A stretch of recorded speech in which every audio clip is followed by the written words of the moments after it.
वर्मा जी के पास में जाते हुए तो मान लिया गया होता बात अरुण जेटली का।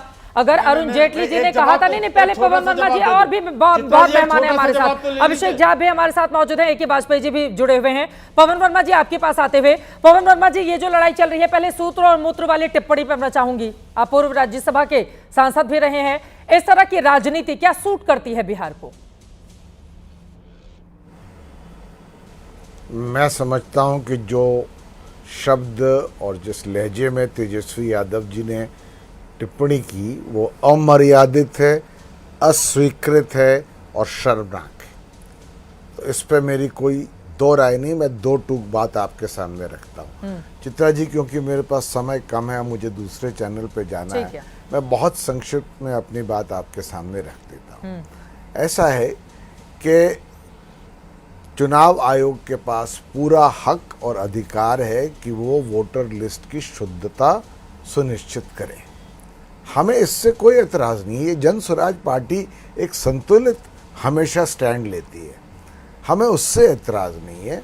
पर हम वही सवाल उठा रहे हैं जो माननीय सर्वोच्च न्यायालय ने अपने एडवाइजरी में जो सवाल उन्होंने अपने सर्वोच्च न्यायालय ने चुनाव आयोग से पूछे, उस पर हम भी प्रश्न कर रहे हैं। एक तो आप ये जो आप SIR अब कर रहे हैं जी, वो चंद महीनों बाद ही हो रहा है। 2024 के चुनाव के पहले आपने समरी रिवीजन किया था, उसके ही बूते पर आपकी सरकार बनी चुनाव के परिणाम पर। अब चाहे कुछ चंद महीने बाद आप एक SIR कर रहे हैं, उसके लिए आपने काफ़ी समय नहीं दिया है, जून में प्रक्रिया शुरू की है। तो उस पर सर्वोच्च न्यायालय ने भी सवाल पूछा था। सर्वोच्च न्यायालय ने ये भी पूछा कि भाई आप Aadhaar card, voter card, ration card क्यों नहीं ले रहे, और उनको एडवाइस भी दी पर इस पर एक बार आप एक फिर से विचार कीजिए। यही सवाल हम भी पूछ रहे हैं। और है कि तीसरी बात, मान लीजिए कि वोटर लिस्ट में घुसपैठियां हैं और हो सकता है कि हर प्रदेश में कहीं ना कहीं घुसपैठियां हैं, उनको निकालना जरूरी है। बिल्कुल। पर अब ये कह देना कि बिहार में इस समय में जो आपने दिया है, इसमें आप निर्धारित कर सकती हैं कि कितने घुसपैठिए हैं, कितने नहीं है, और इस प्रक्रिया में अगर एक जेन्युइन वोटर अपना वोट न डाल पाया क्योंकि आपने जो प्रक्रिया अपनाई है वो ऐसी है, इतने कम समय में अपनी नागरिकता को स्थापित न कर सका, तो उसका मुआवजा क्या है? मैं तो सवाल पूछता हूं चुनाव आयोग से, लोकतांत्रिक मेरा हक है, क्या करे चुनाव आयोग? भाषा में पूछता क्या हूं करे चुनाव आयोग? अगर अभी नहीं करे तो कब करे? आप यही सलाह दे दीजिए, कब करना चाहिए चुनाव आयोग को? नेताओं को कब सूट करता है चुनाव आयोग अपना काम करे? बिल्कुल बिल्कुल, आप बहुत अच्छा प्रश्न है। मैं तो कहता हूं चुनाव आयोग को यही काम बहुत पहले शुरू करना चाहिए था। 13 करोड़ आबादी है बिहार की, 8 करोड़ वोटर हैं। जब चुनाव 2024 में खत्म हुआ, अगर आपने तय किया था कि SIR बिहार में करना है तो आप जनवरी में शुरू करते ना, और इसको सुनिश्चित करते एक अच्छे प्रयोग के साथ, जिसमें एक मतदाता कम से कम आश्वस्त हो जाता कि जो आपने किया है उसके लिए समय फॉर अपील भी है, आपने सबको काफी समय दिया है। आप तो जून में एक्सरसाइज शुरू कर रहे हैं। अफरा तफरी मची हुई है चित्रा जी जमीन पर, और जो 2 करोड़ 3 करोड़ बिहारी बाहर है, उनको तो समझ ही नहीं आ रहा कि करें तो कहां से करें। माता पिता की तिथि जन्म की कहां से लाएं? बिल्कुल। तो मैं आपसे ये नहीं कह रहा कि चुनाव आयोग के पास ये अधिकार नहीं है, मैं कह रहा हूं अगर यही करना था तो आप इसको एक और सुचारू ढंग से करते, जिसमें आज बिहार में हर मतदाता आश्वस्त होता कि वो एक लोकतांत्रिक व्यवस्था का एक हिस्सा है और उसकी नागरिकता पर कोई प्रश्न। आप ये कह रहे हैं कि पहले कर लिया जाना चाहिए था, और चुनाव के कुछ महीने पहले इस तरह की प्रक्रिया को अचानक से अंजाम देना मतदाताओं के बीच भ्रम पैदा करता है। बहुत धन्यवाद आपका। अब मैं बाकी लोगों के पास जाते हुए मैं फौरन आ रही हूं आपके पास, ए के वाजपेयी जी, लेकिन पहले मैं JDU का रुख करना चाहूंगी। अभिषेक झा जी, जो सवाल वो पूछ करके ऐसा लग रहा है आनन फानन में सब कुछ हो रहा है, और यही आनंद फानन में होना मतदाताओं के मन में भी क्या भ्रम पैदा करता है। और सूत्र और मूत्र वाले बयान पर भी आप लोगों की टिप्पणी, उन्होंने कहा कि आप लोगों की ओर से भी तो इस तरह की भाषा का इस्तेमाल किया जाता है। अभिषेक झा जी, कोई उदाहरण उनके पास है इस गिरी हुई भाषा का? नहीं होगा चित्रा जी। अमूमन आप बहुत ही गंभीर मुद्दों पर डिबेट करती हैं, आपका चैनल काफ़ी प्राइम है, प्राइम टाइम शो में दर्शक जुड़ते हैं, देखते हैं।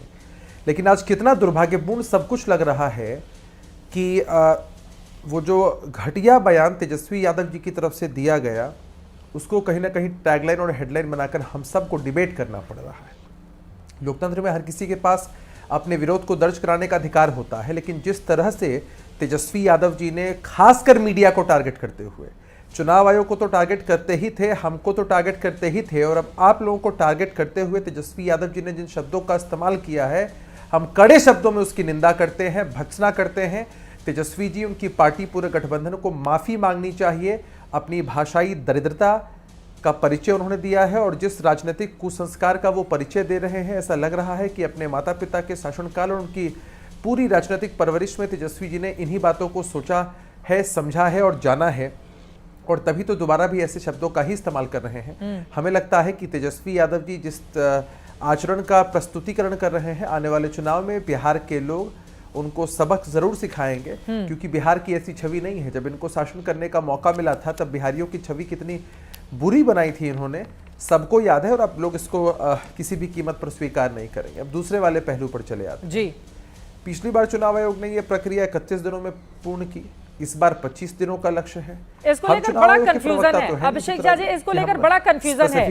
2003 में, एक बार फिर से मैं चाहूंगी सवाल का आप जवाब दें, 2003 में जो सत्यापन हुआ था वो सिर्फ क्या 31 दिनों का ही हुआ था?